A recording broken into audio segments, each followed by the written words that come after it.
ETV YouTube ఛానల్స్లో మీ వ్యాపార ప్రకటనల కోసం ఈ నంబర్కి కాల్ చేయండి.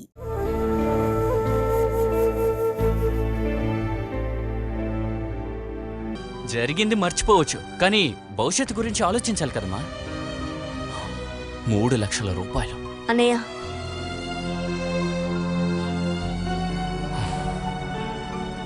పగోడని తెలిసాక శత్రు బంధువు చూడకూడదు. పగోడ మీద దయ చూపిస్తే అదంతా మనకు మంచిది కాదు.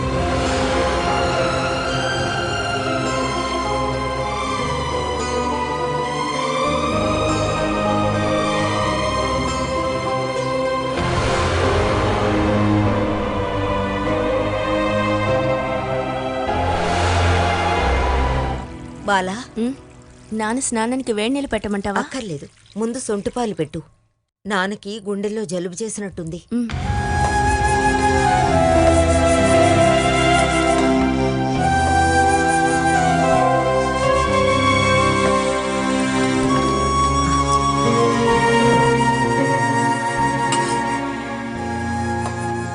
అమ్మా, నాన్న ఎవరిని అడిగి డబ్బిస్తానని ఒప్పుకున్నాడు? ఆయన ఒప్పుకోవడం మాత్రమే కాదు, అగ్రిమెంట్ కూడా వేసి ఇచ్చేశాడు. నాన్నకి భార్య పిల్లలు లేరా? లేకపోతే వాళ్ళతో మనకేంటి, మన ఇష్టానికి మనం చేసుకుందాం అనుకుంటున్నాడా?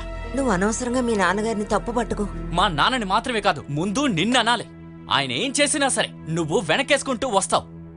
మరి నన్నేం చేయమంటావు హరి? నాన్నతో గొడవ పడమంటావా? అక్కర్లేదు, ఆయన పక్కన కూర్చుని అతనికి అర్థమయ్యేలా చెప్పడానికి నీ వల్ల అవుతుందిగా. మీ నాన్నకి ఏది కరెక్ట్ అనుకుంటే అది చేస్తారు. నేను మధ్యలో ఏమన్నా మాట్లాడితే ఆయనకు నచ్చదు. మీ నాన్నది మాత్రమే కాదు, మగాళ్ళ అందరి మనస్తత్వం అదే. మగాళ్ళు చెప్పేది వినడం మాత్రమే ఆడవాళ్ల బాధ్యత. నాన్న, తర్వాత భర్త, తర్వాత పిల్లలు, వీళ్ళందరూ చెప్పేది విని ఒక మూలన పడుంటే తను మంచి అమ్మాయి. మగాళ్ళకి ఇష్టమైతే మాత్రమే వాళ్ళ తప్పులని కూడా ఆడవాళ్లు ఎత్తి చూపించగలరు.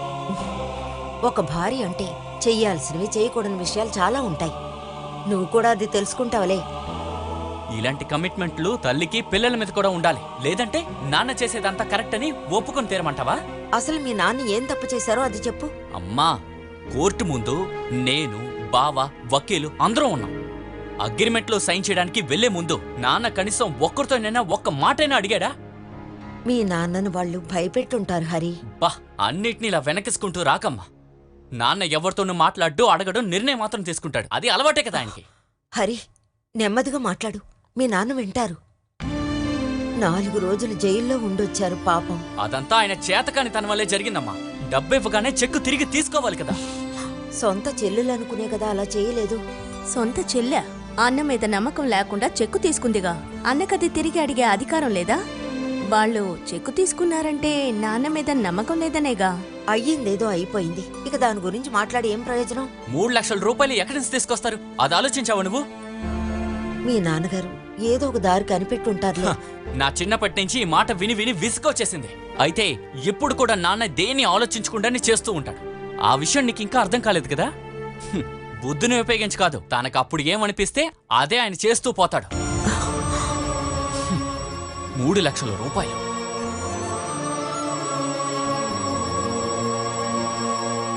ఇప్పుడు నాన్న ఏం చేయబోతున్నాడో నీకు తెలియకపోయినా నాకు బాగా తెలుసు.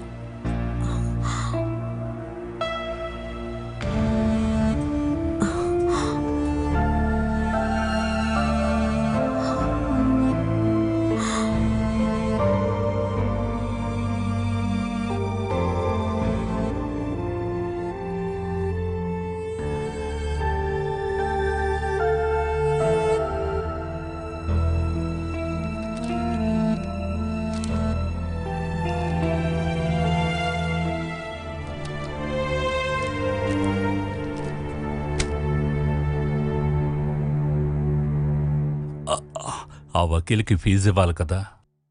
దాని గురించంతా మీరిప్పుడు ఆలోచించొద్దు. లెక్క చూసి డబ్బు తీసుకున్నంత బయటోని కాదు కదా నేను. కోర్టులో కేసులవి చూసిన తర్వాత అందరూ ఇక బయట వాళ్లే. నిన్నటి వరకు బంధువులు అనుకున్న వాళ్ళందరూ ఇవాళ మన ముందే నిలబడి ఎదిరిస్తున్నారు. ఈరోజు మన పగవాళ్లే రేపు మనకు ఒక ఆపదంటే వచ్చి నిలబడతారు. మనుషులు వేసే లెక్కలన్నీ తప్పుడు లెక్కలైపోతాయి. మనం అనుకున్నదొకటి, జరిగేది మరొకటి. తప్పని లెక్క అక్కడ మాత్రమే ఉంది. నాకు ఈ ఫిలాసఫీ అంతా అర్థం కాదు. ఒక చెంపదెబ్బకి 2 చెంపదెబ్బలు ఇవ్వాలి, అదే నా లెక్క. నీ వయసులో ఉన్న వాళ్ళందరికీ ఇలాగే అనిపిస్తుంది మనోజ్. నా వయసు వచ్చాక నువ్వు అది అర్థం చేసుకోగలవు. మీ వయసులో ఉన్న వాళ్ళందరూ ఏ తప్పు జరిగినా చేతులు కట్టుకొని దిక్కులు చూస్తారా? అలా అయితే యువకులు ఏ నిర్ణయం తీసుకుంటారో అదే ఈ చట్టం. ఇప్పుడు కూడా డబ్బు, పేరు, క్రిమినల్ బుద్ధి ఉన్న వాళ్ళ చేతుల్లోనే కదా చట్టం ఉంది. శశిధరన్ నేనిచ్చిన డబ్బు ఇవ్వలేదని నిరూపించగలిగాడు కదా. అతను ఆ డబ్బు తీసుకున్నాడని మన వకీలు నిరూపించగలడు. అందుకు కావలసిన డాక్యుమెంట్స్, ఆధారాలు అన్నీ కలెక్ట్ చేసి పెట్టుకున్నాడు. క్రిమినల్ మైండ్ మాత్రమే ఎప్పుడు గెలవదు మావయ్య.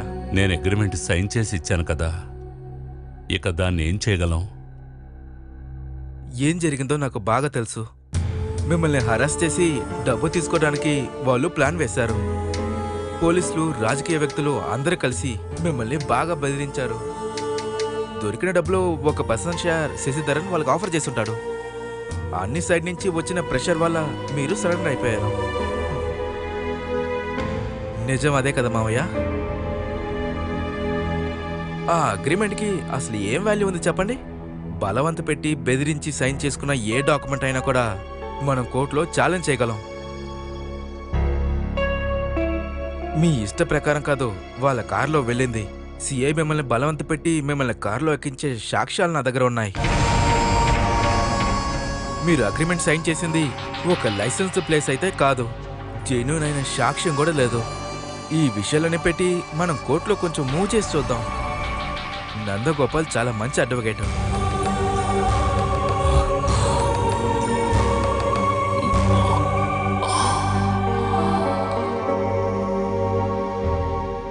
ఏమి వద్దు, జరిగిందంతా మర్చిపోవాలని నేను ప్రయత్నిస్తున్నాను. ఎందుకంటే కోర్టు బోన్లో నుంచొని నేను సమాధానం చెప్పలేను. మావయ్య,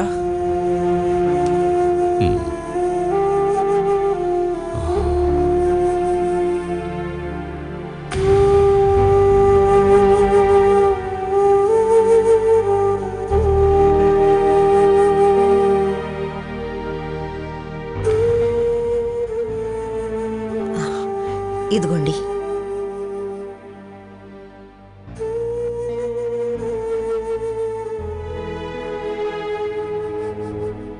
కొంచెం స్ట్రాంగ్గా ఉంటుంది, పర్వాలేదు. జలుబు త్వరగా తగ్గిపోతుంది. పిల్లలు మాట్లాడినవి మీరు సీరియస్గా తీసుకోవద్దు. వాళ్ళకి బాధ ఉంటుంది కదా. వాళ్ళకి బాధ కలిగితే నాతో గొడవపడి తీర్చుకోవచ్చు, కానీ నా సమస్యల్ని ఎవరితో చెప్పుకోను. నేనున్నాను కదండి. మీకు సంతోషంగా ఉన్నా, దుఃఖం ఉన్నా అందులో నాకు భాగం ఉంటుందిగా. 30 సంవత్సరాలుగా మీ చేయి పట్టుకునే కదా నడుస్తున్నాను. నాకు భార్య పిల్లలు రావడానికి ముందు లతికాని భుజానెత్తుకుని ఓ కూతుర్లా చూసుకున్నాను. జయ మీద, బాల మీద నేనెంత ప్రేమ చూపించానా అని సందేహంగా ఉంది. బంధువుల దొంగ బుద్ధి అంతా నాకిప్పుడిప్పుడే తెలుస్తోంది సుధా. బంధువులందరూ ఒకేలా ఉంటారని అనుకోకండి. నుదుటన బొట్టు చెరిగిపోక ముందు పుణ్యస్త్రీగా చనిపోవాలనుకునేదే భార్య. అదెందుకో తెలుసా? భర్త లేకపోతే భార్యకి జీవితమే లేదు.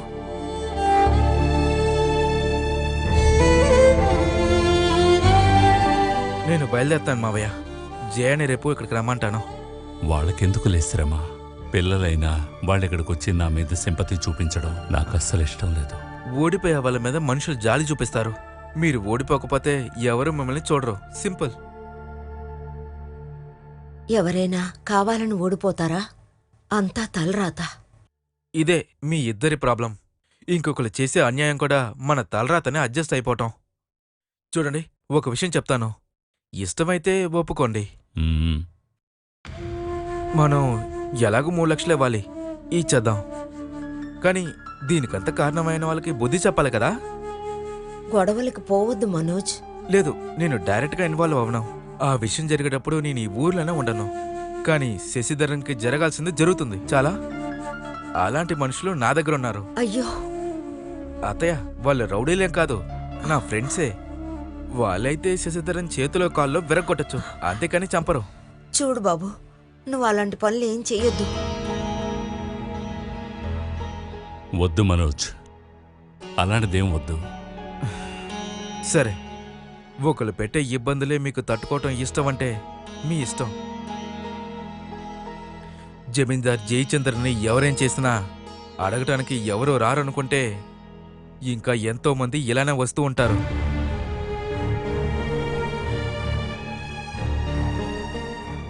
ఈ కుటుంబంలో వాళ్ళు ఒకరికి గౌరవం ఇచ్చేది వాళ్ళు హత్యలు దోపిడీలు చేసినందుకు కాదు.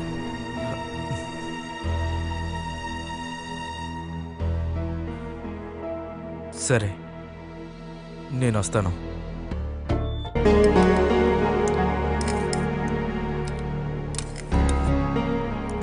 చాలు.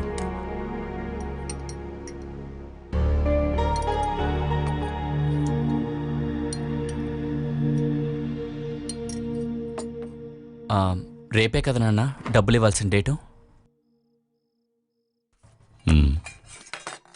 ఎలా ఇస్తాం?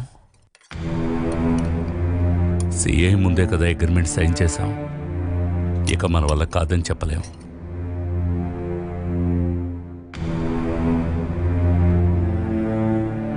ప్రస్తుతానికి మన బాలా ఫిక్స్డ్ డిపాజిట్ నుంచి తీసేద్దాం, వేరే దారి లేదు కదా.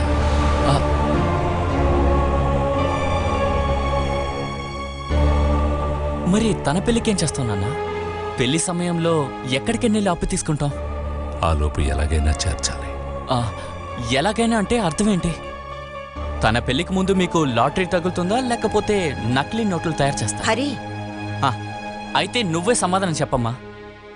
మనకి డబ్బులు వచ్చే మార్గాలన్నీ మూసుకుపోయాయి, అది నీకు తెలుసు. ఇక మన దగ్గర అమ్మడానికి ఏవీ లేవు. మరి ఎక్కడి నుంచి డబ్బులు వస్తాయి? పెళ్ళి రేపో ఎల్లుండో కాదు కదా. ఇది ఎక్కువ రోజులు వాయిదా వేసే విషయం కాదు కదమ్మా. చెప్పిన డేట్కి డబ్బు ఇవ్వకుండా మీ నాన్న ఇంకా పోలీస్ స్టేషన్ అని జైలని ఎక్కి దిగడమేనా మీకిష్టం? మరి కూతురికి పెళ్లి కాకపోవడం నీకిష్టమా? అన్నయ్య ప్లీజ్, అది నా కోసం నువ్వు ఊరికే గొడవ పడద్దు. నాన్న మళ్ళీ జైలుకెళ్లే పరిస్థితి రాకూడదు. ఎక్కడ సైన్ చేయాలో చెప్పండి చాలు.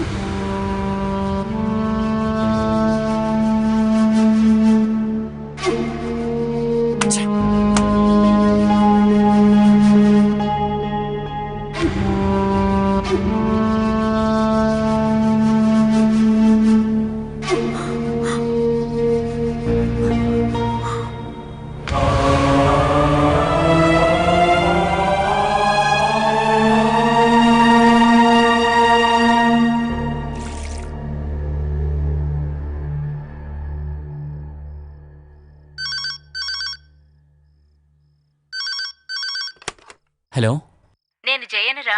బాలా అక్కడుందా? తను ఇక్కడే ఉంది. తనేమంటోంది? ఒకసారి దానికివ్వు. ఇస్తాను, కానీ తనకి కాస్త బుద్ధి చెప్పక్క. బాలా, నీకే ఫోను.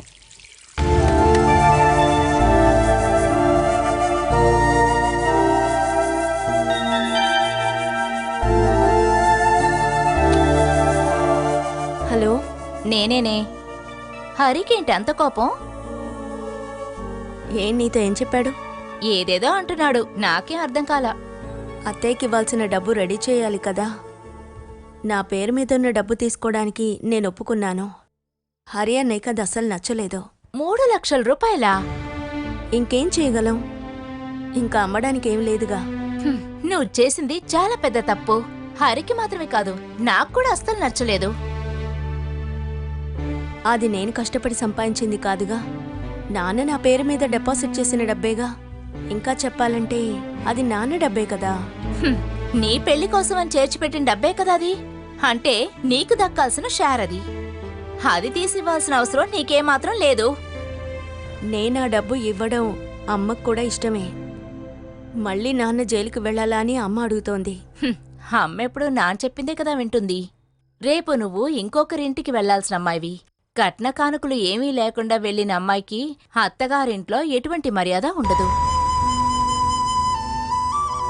పెళ్లి చేసినప్పుడు నాకివ్వాల్సిందంతా ఇచ్చేశారు. అయినా కూడా నాకు కావాల్సినప్పుడల్లా దొరికినంత వరకు నేను తీసుకుంటున్నాను. అందువల్ల ఒక ఇల్లు కొనడానికి అడ్వాన్స్ కూడా ఇచ్చాం. ఒక ఏడాదిలోపే ఈ అద్దెంటి నుండి వెళ్ళిపోతాం. ఇంటికి ఆడవాళ్లే కుటుంబానికి పునాది. నీకున్న టాలెంట్ నాకు లేదక్కా. ఆ మాత్రం టాలెంట్ లేకపోతే ఈ కాలంలో అస్సలు బ్రతకలేము. నువ్వు సేఫ్ అయిపోయావు కదా, ఇలాగే మాట్లాడతావులే. నేను పెట్టేస్తున్నాను.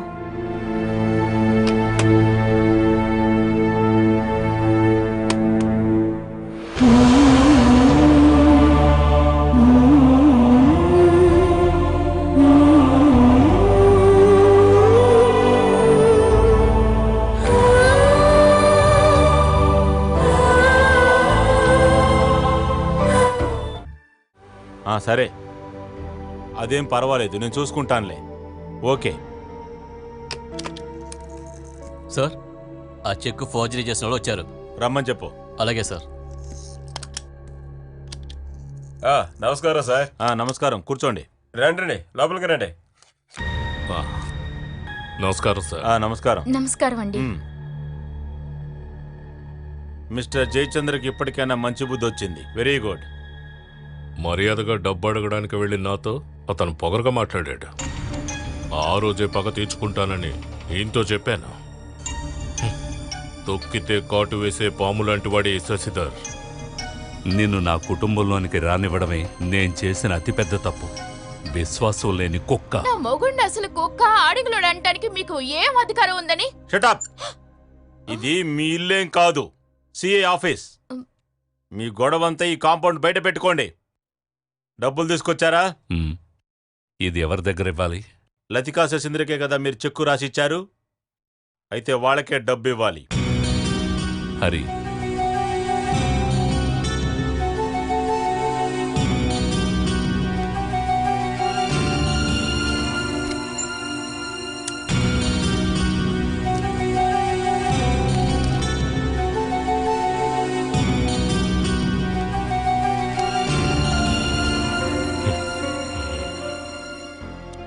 కౌంట్ చేసి చూడండి. లెక్క పెట్టాలండి. వద్దులే, ఇక మనల్ని చీట్ చేసే ధైర్యం అతనుకుండదు. డబ్బిచ్చినట్టు రసీదు కావాలి. అంతా రెడీగా ఉంది. డబ్బు ముట్టిందని ఇక్కడ రాసి సైన్ చేయండి.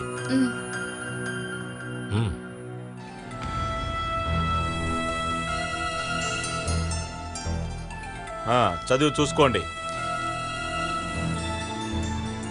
నేనిచ్చిన చెక్కు కూడా తిరిగివ్వాలి. తెచ్చారా? తెచ్చాను సార్.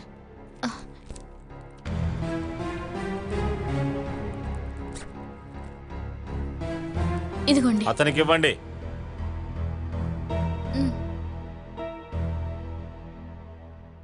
నీ మీద నేను చూపించినంత ప్రేమ నా కూతుళ్ళ మీద కూడా చూపించలేదు.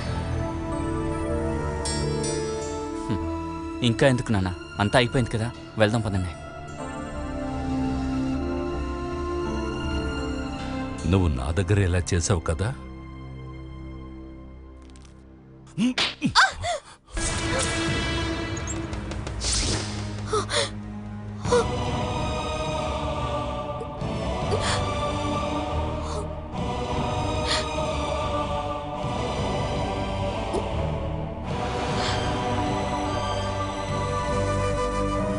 పద.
ఏం లేదు క్యారీ ఆన్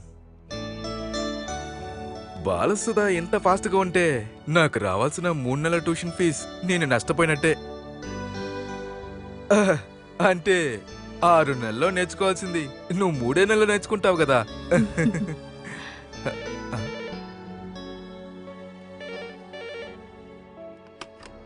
హలో, ఉన్నారు, ఇస్తాను. బాలసుధ నీకే కాల్.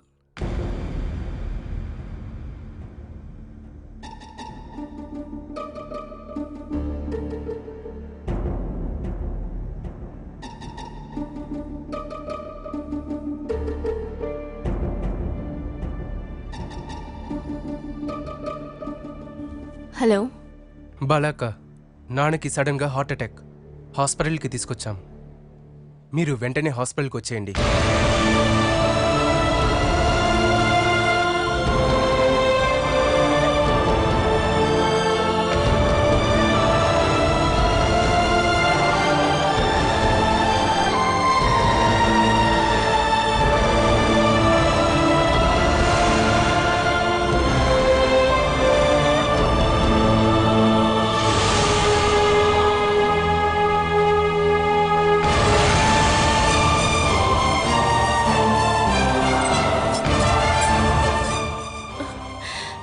అమ్మా,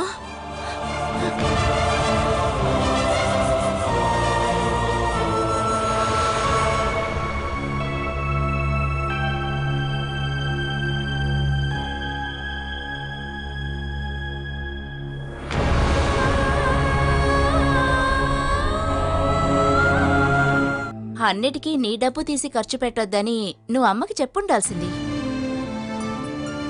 నువ్వు ఇంకొకరింటికి వెళ్ళేటప్పుడు ఒట్టి చేతులతో వెళ్లాల్సి వస్తుంది కదా. అయినా ఆశీర్వదించడానికి నాన్న ఉండాలి కదా. నా దృష్టిలో అదే ఎక్కువ.